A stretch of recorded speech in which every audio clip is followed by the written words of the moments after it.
Assalamualaikum Habib Afwan. Saya pernah melihat makmum masbuk yang tidak menangi rukuknya imam, tetapi makmum tersebut berusaha mengejar dengan rukuk sendiri terus mengikuti imam setelah selesai tanpa menambahi rakaat kembali. Ketika sudah imamnya itu i'tidal, kita ikut sama imam, nanti nambah 1 rakaat. Jangan imamnya i'tidal kita takbir, Fatihah solo, ngerukuk terus nguber imam, enggak sah tambah. Paham ya? Jadi lebih baik gimana sikapnya? Ikuti imam sampai di mana gerakannya. Setelah itu kita nambah 1 rakaat. Justru kalau kita tadi gerakan kita tidak sama-sama gerakan imam, tapi kita ngakunya jamaah sama imam, malah batal sholatnya. Kita sudah niatnya makmuman, imamnya sujud, kita takbir sendiri, Fatihah sendiri, rukuk sendiri, i'tidal sendiri, nguber sujud imam. Ya batal sembahyangnya. Kemudian yang kedua, yaitu masalah menangis. Berarti kan dari cerita tadi itu menangis ketika sholat itu boleh, tidak ada masalah. Yang dipermasalahkan ya dalam mazhab Syafi'i itu menangis yang mengeluarkan suara berlebihan, itu tidak boleh. Sampai berok-berok, nggak usah. Sholat, ya, ditahan saja. Sambil milih banyu moto itu tidak apa-apa. Tapi mengeluarkan suara merintih itu tidak boleh. Tapi kalau air matanya keluar dengan sendirinya, beb, karena terhanyut, terbawa suasana, beb, ya itu biasanya saya nangis-nangis iki lur. Wali wong soleh, atau yang kedua kayak utangnya imam itu ya. Memang ya orang kalau sudah kepepet gampang nangis. Lah permasalahan yang kedua, ketika air mata keluar tadi itu jangan sampai terminum. Kalau banyunya air mata tadi itu mili masuk ke mulut dilek, batal sholatnya. Berarti dia minum ketika sholat. Tidak boleh. Termasuk air wudhu mili masuk ke mulut ditelek, atau air mata masuk ke mulut dilek, batal. Tidak boleh. Berarti kalau cuma sekedar menangis, beb, tidak ada masalah. Malah bagus nggih, orang yang gampang nangis itu bagus. Berarti yakni sofa, bersih hati. Masalahnya ada orang-orang yang soro nangis. Mari ngono rumangsa, wane aku lanang, tahu nangis. Salah, harusnya kita harus banyak nangis. Manusia yang paling wanen saja sekelas Kanjeng Nabi setiap malam itu nangis, maka kita kalau banyak nangis itu lembut hatinya. Kemudian yang ketiga, masalah bangun daripada tahiyat awal. Maka bagaimana sikapnya? Ya sikapnya tadi itu sebetulnya mau dibahas di bulan depan, tapi karena belum sampai rukunnya di bocorno dhisik tidak apa-apa. Jadi ketika bangun kita pakai tangan seperti itu, lalu kita bertumpu sebentar, lalu baru berdiri. Jadi anjurannya pakai tangan. Adapun langsung, ada yang mengatakan makruh hukumnya. Jadi lebih baik kita pakai tangan sebentar, bertumpu, lalu berdiri. Praktek Ustaz. Gak apa-apa sepisan. Tahiyat awal, terus ngadep. Ya berdiri. Sami Allah, ya begitu, terus berhenti sebentar. Naam. Terus baru berdiri. Jadi ada bertumpunya sebentar, terus baru berdiri. Itu sunahnya seperti itu. Paham ya? Itu sunahnya seperti itu. Walaupun nanti ada kesunahan lain. Ketika orang itu sudah sujud, mau berdiri.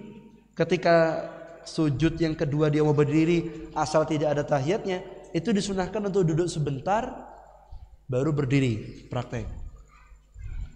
Sujud sulung. Allah, duduk sebentar. Allah. Set, saya iki dipaus nggih. Duduk suwi, kita paus, longgo gede Pak. Ada anjuran duduk sebentar, terus baru berdiri. Kalau seandainya beb, langsung berdiri, boleh apa enggak sujud langsung ngadeg? Tanpa duduk sebentar, langsung. Kalau ini langsung. Kalau tadi pakai duduk sebentar, dua-duanya betul. Nggih, dua-duanya betul. Tapi yang ada jeda sebentar, duduk sebentar, niku sunnah, ada tambahan pahala.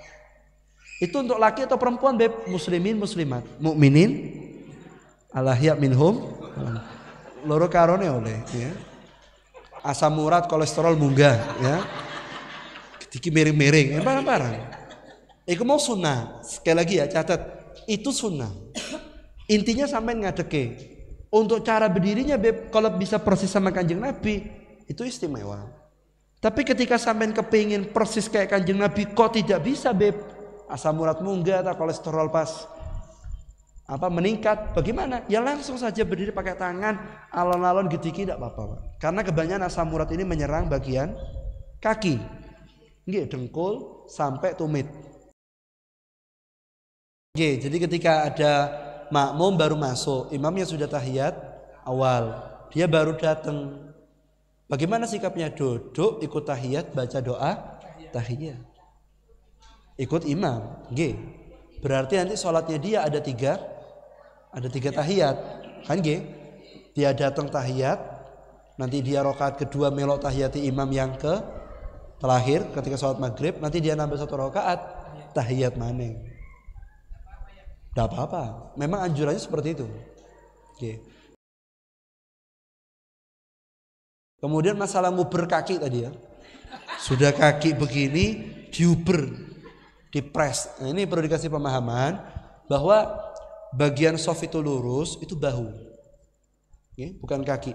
Kaki itu yang dianjurkan itu mata kaki ketemu dengan mata kaki, lurusnya, bukan nempelnya. Oke. Ukurannya itu bahu, bukan kaki. Justru kalau kakinya dipokso nempel, terus ngepres, diuber terus, itu udah oleh, malah bisa menghilangkan kehusuan.